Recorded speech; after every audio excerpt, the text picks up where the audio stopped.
Eu sei que vocês são muito sábios, mas hoje vai desvendar uns mistérios poderosos aqui. Alguns já ouviram e vão recordar esses trabalhos muito complicados. É assim, você fala um pouco, passa um tempo, você volta e fala. Aí quando você fala novamente, o que acontece? A mente rompe. Se você for ler Ezequiel 28 e tentar falar para alguém que gosta de questionar a Bíblia, ele vai dizer assim, tem um negócio errado aí. Aí está dizendo que não está falando sobre Satanás. Aí está falando sobre um rei. É ou não é? Não é sobre o rei que está falando aí? O rei de Tiro. O que você tem que entender? Que existe mais do que um mundo. Existe o mundo espiritual e o mundo físico. Vamos lá em Hebreus capítulo 11. Que a gente vai ver isso aqui. Olha o verso 3. Olha a revelação do verso 3. Pela fé entendemos que o universo foi formado pela palavra de Deus. De maneira que o que é visível veio a existir das coisas que não podem aparecer, que não são visíveis. O que isso significa? Esse universo que aqui diz nesse texto, nessa minha Bíblia aqui, e em algumas versões diz, os mundos, ele está falando de mundos paralelos. Ou seja, existe o mundo espiritual e o mundo físico. Certo, irmãos? E quando Deus está escrevendo, mandando escrever a Bíblia, está falando na Bíblia, às vezes ele está falando para o mundo físico, e com a mesma palavra, ele fala com o mundo espiritual. Aqui ele está falando para um rei, mas com essa mesma palavra, ele está revelando sobre Satanás, sobre Lúcifer. Como a gente vai saber disso? Por exemplo, se a gente for ler Gênesis, aonde você vai encontrar escrito que o diabo entrou na serpente? Está escrito? Não tem. Então se você for olhar seco, você não vai perceber que foi o diabo que entrou na serpente. Porque em momento nenhum em Gênesis diz que foi o diabo. Mas quem de vocês nunca ouviu falar que quem estava na serpente era o diabo? Como é que chegaram a essa conclusão? Não. Sabe por quê, irmãos? Porque a gente vai encontrar com pessoas que vão nos desafiar o nosso conhecimento.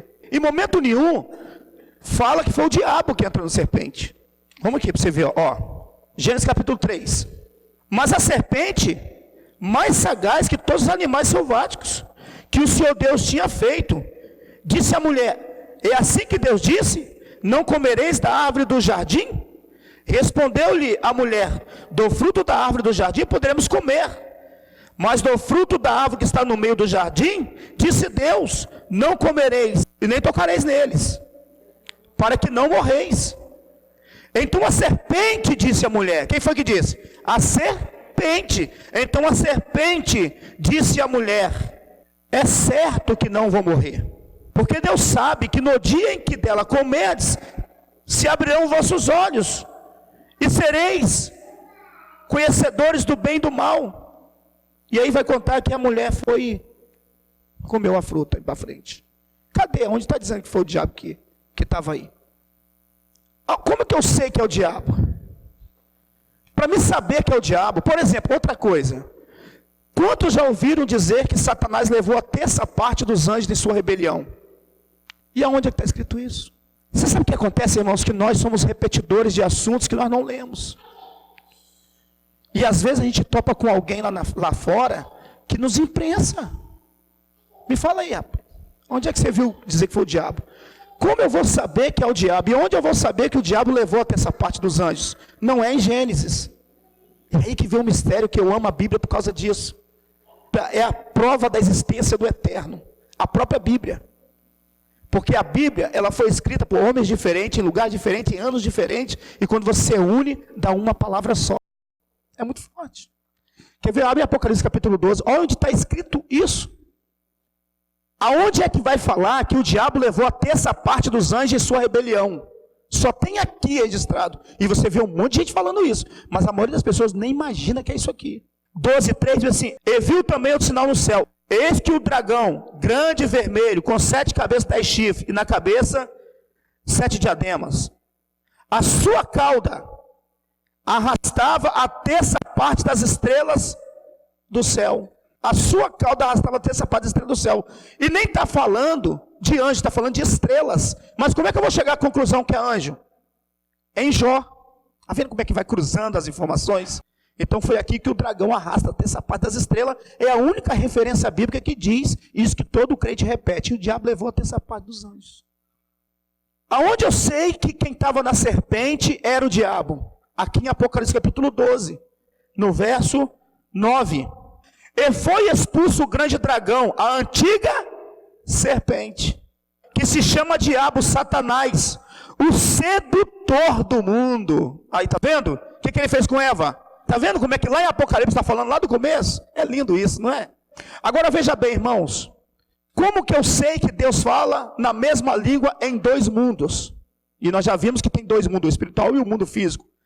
Como eu sei que Deus fala?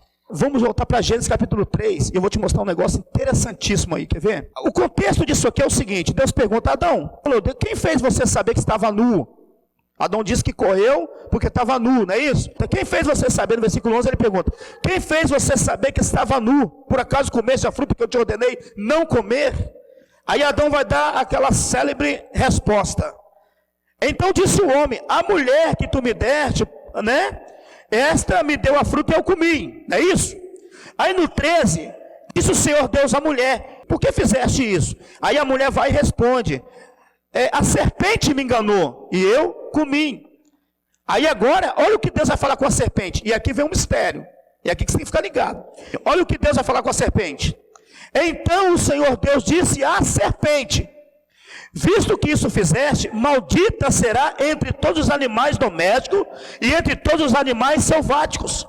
Então lá em Apocalipse nós entendemos que existe uma serpente espiritual, você conseguiu entender? Chamado de Satanás. E aqui nós estamos vendo uma serpente física.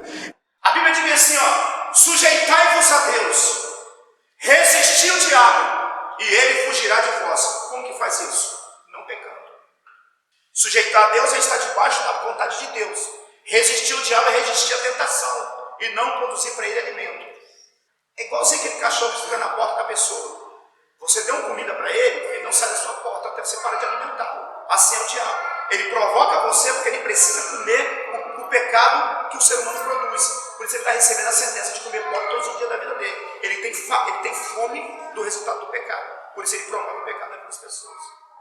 Mas se você olhar, você não percebe que Deus está falando aqui para dois seres, o espiritual e o físico. Então a gente entende que é o seguinte, parece que ele estava falando com a serpente. A gente não vê aqui o diabo nesse texto. E lá no rei de Tiro, parece que ele está falando com o rei de Tiro, mas ele está falando com um ser espiritual. E ele está falando de coisas sobrenaturais. A gente entendeu o seguinte, há uma rebelião, começa a acontecer uma rebelião, não é isso?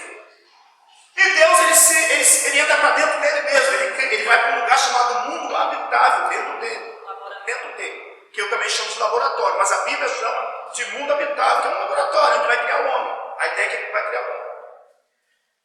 Enquanto isso está acontecendo, enquanto Deus vai para o mundo habitável, vai para o mundo habitável de Provérbios 8, 31, criar o que é perfeito. Aqui fora está acontecendo uma eleição. Uma eleição. Por quê? Porque os anjos são diferentes da gente. Os anjos, eles nasceram imortais. Eles não são eternos. Eles não eram eternos. Então, os anjos são seres imortais, criados por Deus. Por que são imortais? Então, a gente vai entender como que é feito os anjos. Ok? Vamos aqui, ó. Isso aqui é o anjo. Ó. O anjo é um ser espiritual, é um ser espiritual que tem alma. Os anjos é um ser espiritual que tem alma. Eles não são eternos, são imortais. Foram criados imortais.